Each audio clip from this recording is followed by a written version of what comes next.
Magandang buhay mga kabutingting. Meron tayong gagawin dito na isang Infinix Note 12. Ang problema nito, kapag chinarge mo, nagbabibrate lang. Pag ipinower mo, nagbabibrate lang din. Blackout yung LCD. Nagsimula daw to una, kulay blue kalahati. Hanggang sa unti-unti na siyang nag-black. Ayan. Ngayon, ang gagawin natin, mag-change LCD na lang tayo mga kabutingting.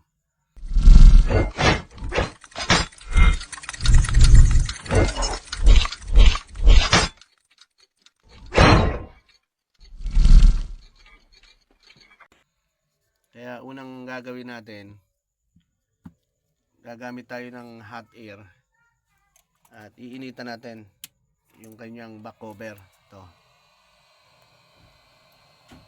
para madali natin siyang baklasin.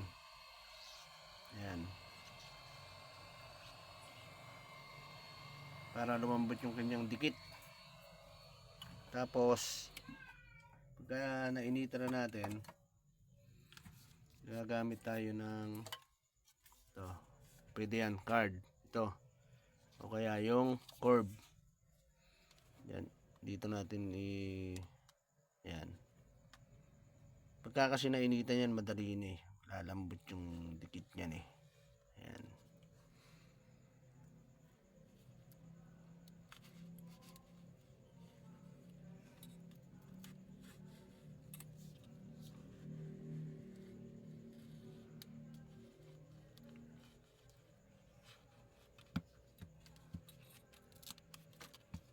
Yan.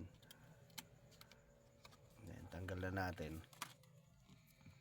Ngayon magtatanggal tayo ng tornilyo. Ayan. Ito tatanggalin muna natin to. Itong lens. Ang susunod natin gagawin, magtatanggal tayo ng tornilyo.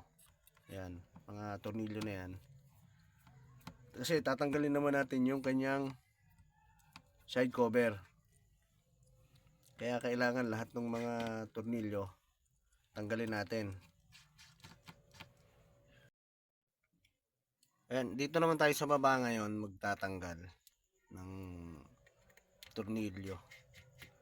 Tatanggalin natin yung side cover. Pero bago tayo magtanggal ng side cover, yung SIM tray natin, huwag niyong kakalimutang tanggalin sapagkat pagka napersa ay maaaring mabali. Yan, inangat natin yung ating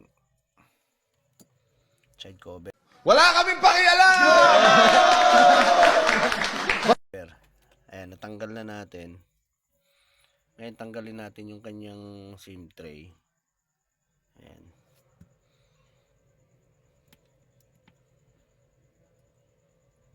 Ayan.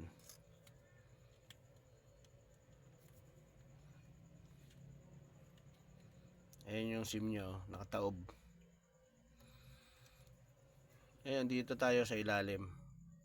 Ayan, pag ganyan lang. Ayan o. Madali lang to. Ayan.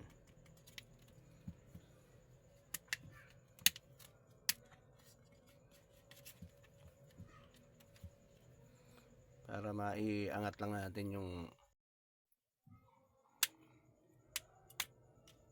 ayan, ngayon ang pag-aangat dito pag ganyan, kasi meron siyang flex ng fingerprint. Ito, pagka dito sa kabila baka mapunit. Angat nyo yan. Ngayon ito yung sa battery para matanggal natin eh. Ngayon susungkitin natin to pag ganyan. Ayan, problema, putol na siya.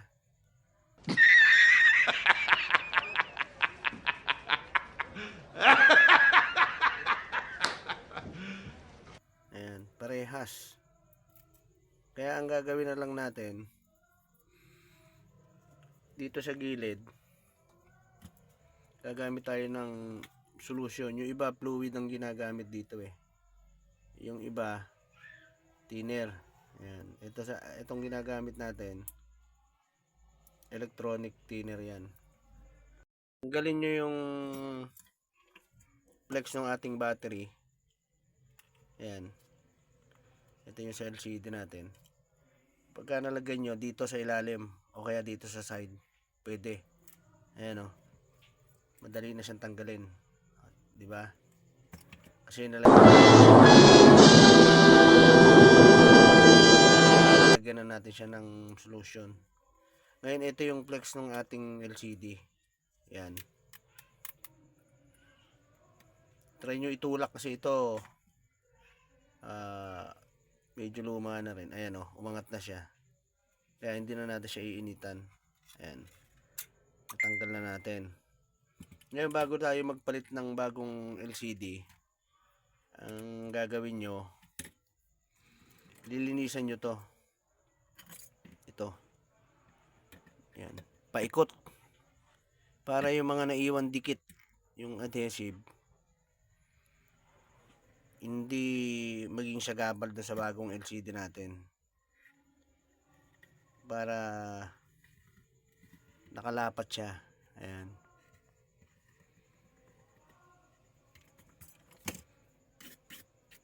Ayan o, naiwan o. Ito nyo.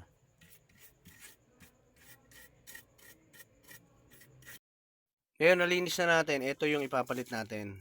Ayan o. Ito. Ayan o. Note 12. Ngayon, itong bagong LCD, ganitong gagawin nyo. Ito, para lang hindi mabasag yung LCD, ayan o. Itong ating FFC connector. Tatanggalin nyo yan. Ito, dikit lang yan eh. Tanggalin nyo to. Magiging hindi lalapat yung ating LCD pagka mayroon yan. Tanggal natin ng buo. Tapos ito, tanggalin nyo yan. Dito sa ilalim, ayan o. Itong puti na to, dikit siya, ay kanyan, pandikit yan. Ayan, parang ayan o, adhesive. Para mailapat nyo siya dito, pantayin nyo siya. Ayan. Ayan. Kailangan ganyan, pantay siya para hindi siya maipit. Ngayon ang gagawin natin, ididikit na natin siya mga kabutingting. Ngayon ididikit na natin siya ito. Magmula dito, yan, pag ganyan.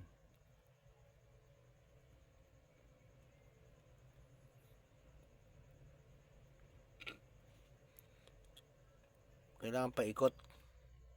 Ito kasing mga frame ang tawag dito sa dinidikitan ko na yan. Meron siyang parang pinaka guide. Ayan. Kaya okay lang siya na sumobra, wag lang kulangin para yung backlight ng ating LCD hindi siya makita. Ayan.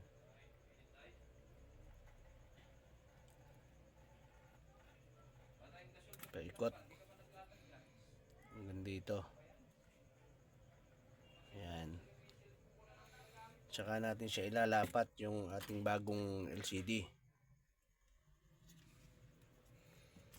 Ayan.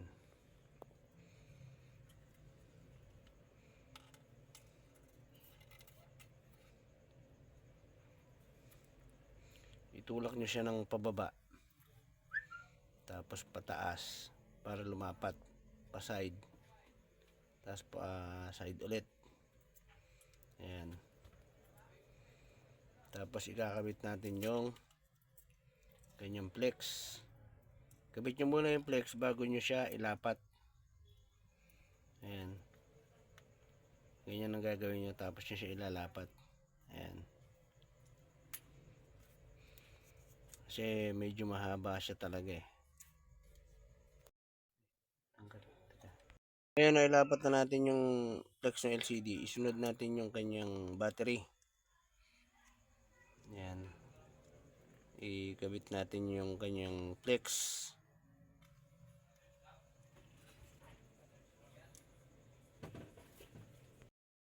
Yun, i-on natin siya para makita natin kung okay. Diin nyo lang ng konti kasi yung flex nung ating, ayan o, bumukas na. Hintayin lang natin saglit.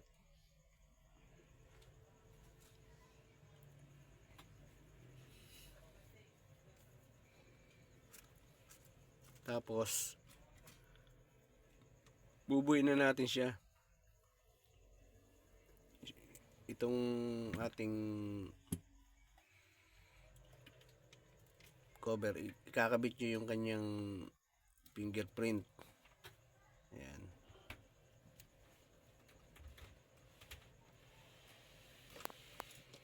Tapos yung kanyang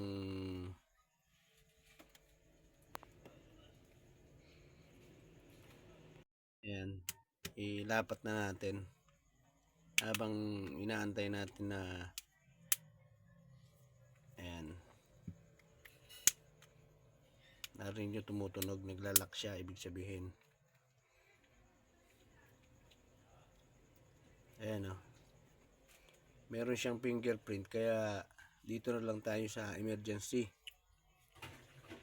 Ayan o, 1. Pag pinindot nyo, kung ano yung pipindutin nyo at lumabas, ibig sabihin okay siya. Halimbawa itong sign number, ayan o, yung 1, 4, 5, yung 2, 4, okay siya. Ayan. Kaya ipipix na natin siya mga kabutingting.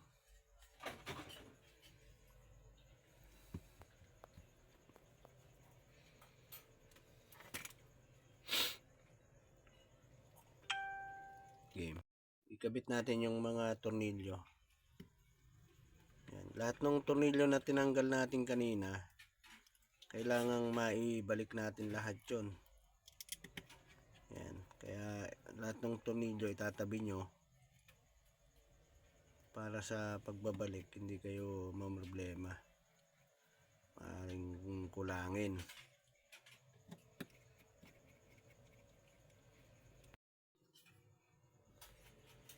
Ngayon isunod natin dito sa taas.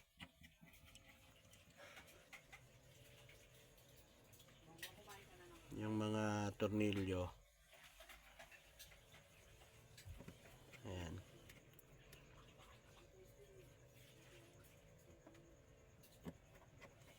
At ipipix na natin, tapos lalagyan natin siya mamaya ng tape para lumapat yung ating bagong LCD. Kalahating oras natin siyang patutuyuin.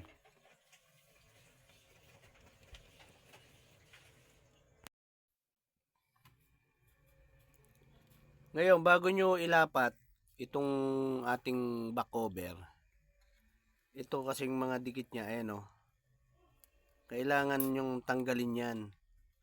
Ayan, double adhesive yan eh, para hindi siya naka-alsa ulit. Diba sa LCD ganun din, kailangan malinis. Ayan, kaya ang gagawin nyo, tatanggalin nyo lahat yan, paikot. Tapos papalitan natin siya ng panibagong adhesive. Ayan. Ito yung ipang papalit natin. Ayan o. Ito yung ginagamit sa mga ganitong back cover. Kaya kailangang tanggalin yung mabuti yan. Paikot. Ayan o. Kasi kakapal siya eh. Kasi ito, isa rin to sa para maging waterproof yung ating unit. Hindi siya basta-basta papasukin ng tubig. Ayan. Kaya kailangan malinis yan. Ayan. Pagka natanggal nyo lahat yung dikit, ayan, naging okay siya. Saka natin siya ilalapat pag nalagyan natin ng paikot. ng bagong double adhesive. Ayan mga kabuting-ting, ilapat na natin.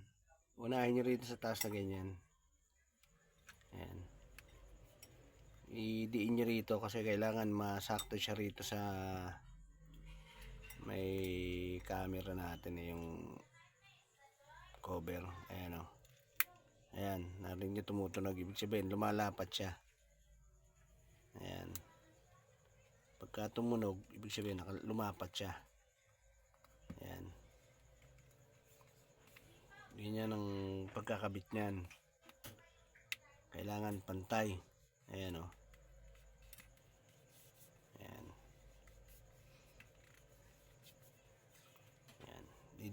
Idiin nyo mabuti para lumapat. Ayan. Ayan o. Nakita nyo. Wala siyang alsa. Ayan o. Ayan. Ngayon itong LCD natin. Ayan. Didikitan natin ng tape yan. Ayan, ngayon tape pa natin para kalahating oras nating patutuyuin. Ayan. Mga gilid. Kahit ilan tape ilagay nyo, okay lang. Ayan, pag ganyan. Para lang lumapat ng maayos yung ating LCD. Ayan.